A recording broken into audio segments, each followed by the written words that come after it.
नमस्कार दोस्तों, मैं अमरनाथ कुमार। यूक्रेन से बच्चों को सही सलामत लाया जा सकता था। टाइम था, युद्ध शुरू होने से बहुत पहले सबने किया, दूसरे देश के लोगों ने किया, किसी ने नहीं छोड़ा। बहुत कम लोग रह गए थे दूसरे देश जैसे पाकिस्तान के थे। गलती किसकी है ये जानना जरूरी। भारत सरकार के पास इन्फॉर्मेशन था, पूरे दुनिया का निकाल रहे थे। ऐसा नहीं था कि इन्फॉर्मेशन था, इसलिए उन्होंने 25 जनवरी को एक बच्चों से फॉर्म भेजा था, बच्चों के पास जो यूक्रेन में रहने वाले लोग थे उनको, कि इस फॉर्म को भरना है और 31 जनवरी तक रिपोर्ट करना है 5 बजे तक। इसमें पूरा डिटेल मांगा गया था। एक फॉर्म है कि कहाँ रह रहे हो, किस एरिया में रह रहे हो, किस लिए हो यहाँ पे, और contact number, email, alternate number, ये सब मांगा गया था 25 जनवरी को।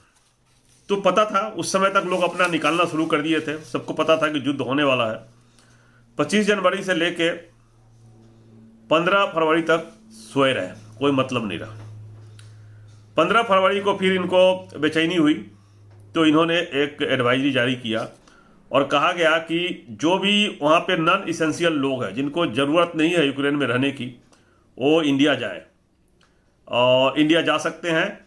और यूक्रेन में जो एम्बेसी है उसको सूचना दे के रखें कि यूक्रेन में कितने लोग हैं, क्या है। उस दिन भी 15 फरवरी को भी आप समझ रहे हैं कि उस दिन भी यही बात हुई। ये नहीं कि चले जाओ सबके सब, कोई परमानेंट वार्निंग नहीं कि एकदम जो स्ट्रिक्ट वार्निंग कि आप निकलो यहाँ से, वो नहीं। और उसके बाद उसी दिन एक और शाम को ट्वीट करके एडवाइजरी जारी किया कि उसमें क्वेश्चन थे 4-5 कि हम यूक्रेन में रह रहे हैं और हमें जाना है तो हम कैसे जा सकते हैं यहाँ से। तो वो सब क्वेश्चन था कि हमारा क्लास चल रहा है तो उसका क्या होगा। ये मैं यहाँ लगा रहा हूँ, आप पढ़ लेना, बहुत लंबा हो जाएगा वीडियो। तो उसका जवाब ये नहीं कि निकलना क्या है, वो नहीं, कि भाई क्वेश्चन है इसमें कि आप अगर यूक्रेन में फंसे हुए हो और आपको जाना है इंडिया, तो अभी क्या कर सकते हो। उसके लिए उस दिन तक ये नहीं कहा कि आप निकल लो यहाँ से। उसके बाद इन्होंने 18 फरवरी को एक फिर से एडवाइजरी जारी किया। एडवाइजरी क्या था? इन्फॉर्मेशन था। इन्फॉर्मेशन क्या था? Air India flight Kyiv Delhi 22, 24, 26 फरवरी को, मतलब 22 को एक फ्लाइट, एक 24 को फ्लाइट, एक 26 को। जो भारतीय वहाँ से जाना चाह रहे थे, क्योंकि फ्लाइट तो थी नहीं, सब अपने अपने लोगों को निकाल रहे थे, सबका टिकट फुल दूसरे देशों वालों का। और इंडिया की फ्लाइट वहाँ कीव है नहीं, जा ही नहीं रही है। एयर इंडिया सिर्फ जाती थी कभी, तो एयर इंडिया दूसरे के पास है, हमारे पास है नहीं। हमारी अपनी एयरलाइंस तो हमने बेच दिया, ख़त्म कर दिया। हम प्राइवेट रखना नहीं है, हमें अपना रखना ही नहीं है, हम प्राइवेट कर देंगे, तो कर दिया। तो फ्लाइट कब का डेट दिया उन्होंने? 22 तारीख को, 24 तारीख को और 26 तारीख को।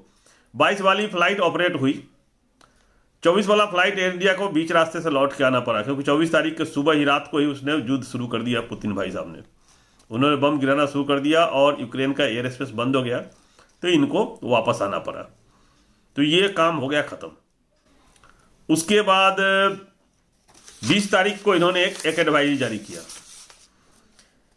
20 तारीख को क्या कहा कि इन view of the continued high levels of tension and uncertainties with respect in the situation in Ukraine, all Indian national whose stay is not deemed essential and all Indian students are advised to leave Ukraine temporarily.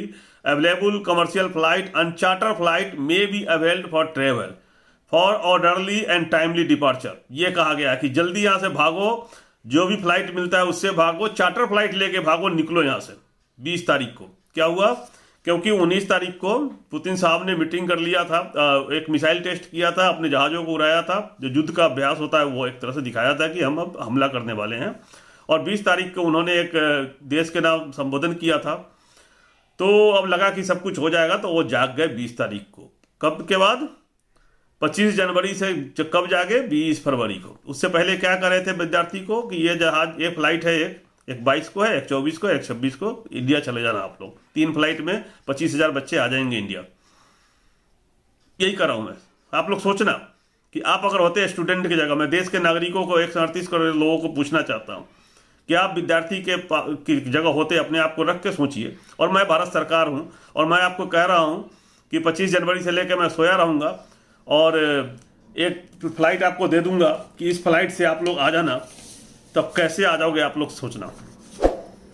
25,000 विद्यार्थी 3 flight में, उसमें से 2 flight हुई ही नहीं, क्योंकि युद्ध शुरू हो गया था। तो एक फ्लाइट में 25,000 लोगों को आना था। फिर उन्होंने एक 21 तारीख की फ्लाइट दी है, एक और एडवाइजरी दिया जिसमें उन्होंने फ्लाइट बताया कि 3 फ्लाइट जो है निकलेगा उधर से, यूक्रेन से, Kyiv Delhi, Kyiv Delhi. Date कौन था? 25 फरवरी, 27 फरवरी, ये भी 27 फरवरी, 27 फरवरी के 2 और 25 फरवरी के 1। युद्ध शुरू हो तो चुका था 24 को ही, लेकिन डेट कब को आ रहा है? 21 तक युद्ध शुरू नहीं हुआ था, इसलिए इन्होंने फ्लाइट दिया। लेकिन युद्ध शुरू हो गया 24 को, तो ये तीनों फ्लाइट किसी काम के नहीं रहे, हमारे लिए नहीं रहे। उसके बाद 22 तारीख को इन्होंने एडवाइजरी जारी किया, advisory to Indian student in Ukraine, embassy of India receiving large number of calls asking about the confirmation of online classes by medical university in this regard. वही मेडिकल यूनिवर्सिटी बच्चे पढ़ रहे हैं, तो वो लोग फ़ोन करके पूछ रहे थे कि मेरा क्लास ऑनलाइन चलेगा, ऑफलाइन चलेगा, जरा पता करके बताइए, और अगर इंडिया जाएंगे तो हम कहीं चले जाएंगे तो मेरा क्लास मिस हो जाएगा, वो बता रहे थे 22 तारीख को। लेकिन ये सब घटना तो कुछ नहीं हुआ। उन्होंने कहा कि ये सब हम करेंगे, लेकिन अभी आप लोगों को इंडिया जाना ज़्यादा जरूरी है, आप इंडिया के लिए निकलिए। 22 तारीख को फ्लाइट कोई है नहीं है, कुछ है नहीं, आप इंडिया के लिए निकलिए, उन्होंने वार्निंग दिया। यानी 20 तारीख से वार्निंग शुरू हो गया, 20 और 21 और 22, बहुत तेजी से। फ्लाइट है नहीं। जो पैसे वाले लोग थे, जो चार्टर फ्लाइट वाले, वो तो कोई आ जाएंगे, लेकिन दूसरा कोई उपाय नहीं था, वो आ नहीं सकते थे। और फिर युद्ध शुरू हो गया और 24 को ये सब कुछ बंद हो गया। 24 को युद्ध शुरू होने के बाद एक एडवाइजरी आया कि this is to inform all Indian national in Ukraine that since the Ukrainian air space has been closed, schedule for special flight stand cancelled, alternative arrangement are being made for evacuation of Indian national. Embassy will convey information as soon as arrangements are finalized so that Indian national can relocate the western part of the country. Please carry your passport and necessary document on your person at all times. You are advised to follow embassy website. Number दिया और कोई website दिया जिसको follow करें, और पश्चिमी किनारे में जो है पोलैंड और रोमानिया, उसको हम ले आएंगे, फ्लाइट अरेंज कर रहे हैं। ये था 24 तारीख को युद्ध शुरू होने के बाद। उसके बाद तो कुछ बचा ही नहीं, सब कुछ खत्म हो गया। एक एडवाइजरी 24 तारीख को है कि to present situation in highly the present situation in Ukraine is highly uncertain, please maintain calm and remain safe wherever you are, be it in your homes, hotel accommodation और in transit. All those who are travelling to Kyiv including those traveling from western part of Kyiv are advised to return to the respective cities temporarily, especially to a safer place along the western bordering countries. Further advice will be issued for any update. अब युद्ध शुरू हो गया, उसके बाद जो भी चल करते रहिए, आप एडवाइस देते रहिए, भाई आप सुरक्षित रहिए, जहां भी है वहीं रहिए, जो बॉर्डर किनारे में है वो हम उनके लिए कुछ सोच रहे हैं। तो यही तो हुआ। क्यों नहीं निकाल पाया? क्योंकि जहाज नहीं था और गवर्नमेंट की लापरवाही। उन्होंने एडवाइजरी जारी करके छोड़ दिया, सोचा कि बच्चे आ जाएंगे, उनके पास संख्या की जानकारी नहीं थी, कुछ नहीं थी, निकाल सकते थे। 19 तारीख को पता चल गया था, वो फाइनल अल्टीमेटम 20 तारीख के सुबह दिए, तो 20, 21, 22, 23, 24 को सुबह तक टाइम था, समझ रहे हैं? तो इतने दिन में निकाल सकते थे, 4 दिन था हमारे पास। कैसे निकलता? भारत के इतने सारे जहाज है, इंडिगो है, दूसरे एयरलाइंस है, सबको लगाना था।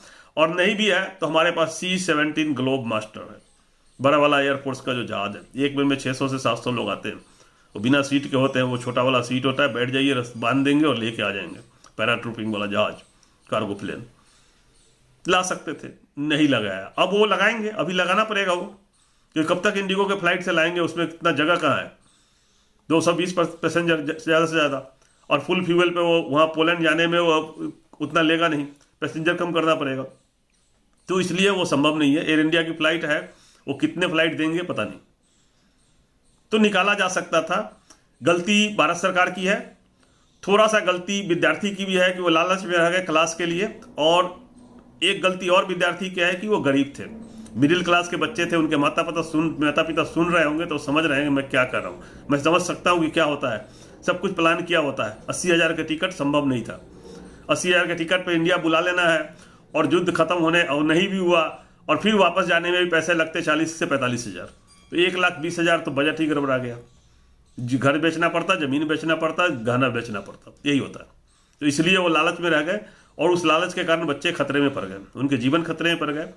और फिर टिकट भी नहीं था, 25,000 लोगों के लिए टिकट तो नहीं था। उसमें से कुछ बच्चे जो 80,000 वाला खरीद सकते थे वो आ सकते थे, वो आए, ऐसा नहीं कि नहीं आए, वो आए हैं, बाकी स्टक कर गए। सरासर गलती हमारे सरकार की है, देर से जागी मोदी सरकार। एम्बेसी वालों की गलती है, वो कहाँ मॉनिटर करते हैं, कहाँ रहते हैं, न्यूज़ देखते हैं कि नहीं देखते हैं, उनका इंटेलिजेंस कहाँ है, कुछ पता नहीं। सीधा सीधा मैं ब्लेम कर रहा हूँ और आप भी इसमें एग्री होंगे। मैं सारा सबूत लगा दिया, आपको जो भी देखना है कि कैसे कैसे घटनाक्रम है। इंडिया इन यूक्रेन वेबसाइट है एम्बेसी का, भारत सरकार की, जाके देखिए, उनको ट्विटर हैंडल पर देखिए उन्होंने क्या क्या किया है। अब जाग रहे हैं, अब मंत्रियों को भेजा जा रहा है, अब जहाज लेके जा रहे हैं और फोटो शूट हो रहा है, मंत्री जहाज में से फोटो खींच के देख रहा है कि मैं जा रहा हूँ लाने के लिए, और अनाउंस हो रहा है अरे भारत सरकार तो मेरे लिए बहुत बढ़िया काम कर रही है। तो हो सकता है कि भारत सरकार जान के भी ऐसा किया हो। कुछ लोग तो कह तो रहे हैं कि इवेंट बनाने की कोशिश थी, उनको पता ही नहीं था कि इतना बड़ा हंगामा हो जाएगा। चुनाव से पहले, रोज दिन चुनाव के एक दिन पहले 4 फ्लाइट लेके आएंगे, लोगों को दिखाएंगे कि बच्चे वहां चिल्ला रहे थे, मर रहे थे और मैं बचा लिया, जान बचा दिया। इवेंट करना था, लोग कह रहे हैं, मैं नहीं कर रहा हूं, ट्विटर पे देखिए मिल जाएगा आपको। तो सरकार की ये भी मंशा थी, क्योंकि उनका सारा फार्मूला फेल हो गया, हिंदू मुस्लिम फेल हो गया, सब कुछ फेल हो गया, उनके पास कोई था नहीं। बाकी के चरणों में किसानों ने धो दिया, तो 2-3 चरणों में हम ये इवेंट बना के हम कुछ वोट हासिल कर लेंगे, कह रहे लोग। मैं ये कह रहा हूं कि बच्चों को सही सलामत लाया जा सकता था। मेरे कुछ बच्चे मिसिंग है, वो नहीं होता, बहुत दुखद है, सबको कष्ट में रहना पड़ा है।